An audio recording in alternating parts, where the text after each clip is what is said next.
మార్చి 3వ తారీఖున జరగాల్సినటువంటి సిద్ధం మహాసభ ఆఖరి మహాసభ,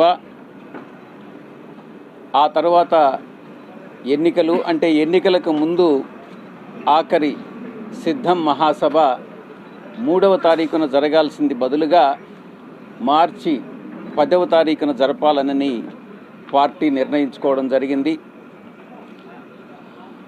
ఈ యొక్క గతంలో భీమిలి, ఏలూరు, రాప్తాడు 3 సభలు విజయవంతంగా జరుపుకున్న తర్వాత ఇక్కడ మేదరమెట్లలో జరగబోయేటటువంటి ఈ యొక్క 4వ సిద్ధం మహాసభ భారీ ఎత్తున ఏర్పాట్లు చేయడం జరుగుతూ ఉంది. ఇంకా ఒక 8 లక్షల మంది 10వ తారీఖున, ఇప్పటి నుంచి 10వ తారీఖు వరకు వచ్చేదానికి సంసిద్ధం వ్యక్తం చేస్తారనని ఆశిస్తూ ఉన్నాం. మొత్తం ఈ సభకు 15 లక్షల మంది హాజరవుతారన్నటువంటి అంచనాలు. దానికి తగినట్టుగానే ఈ యొక్క ప్రాంగణం 98 ఎకరాల ప్రాంగణాన్ని సిద్ధం చేసుకుంటా ఉన్నాం.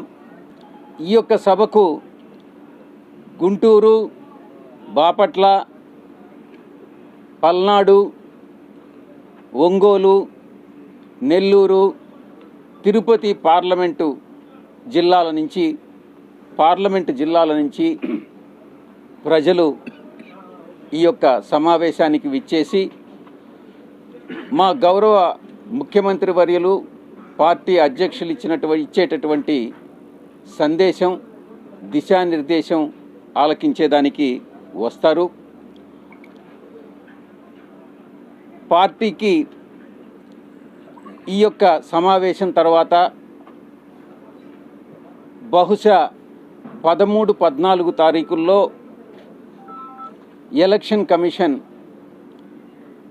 ప్రకటన, ఎన్నికల ప్రకటన వెలువడుతుందనని ఆశిస్తూ ఉన్నాం.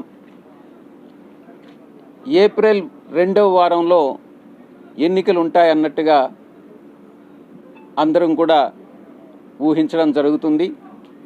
ఇటు రాయలసీమ జిల్లాల నుంచి కానీ, అటు కృష్ణా, గోదావరి జిల్లాల నుంచి కానీ, ఉత్తరాంధ్ర జిల్లాల నుంచి కానీ పార్టీకి శ్రీకాకుళం, ఇచ్చాపురం నుంచి ఇటు కుప్పం వరకు అద్భుతమైనటువంటి స్పందన చూస్తే తప్పకుండా 175కు 175 విజయం సాధిస్తామన్నటువంటి దృఢ నమ్మకంతో మేము ఈ యొక్క ఎన్నికలకు వెళ్తూ ఉన్నాం.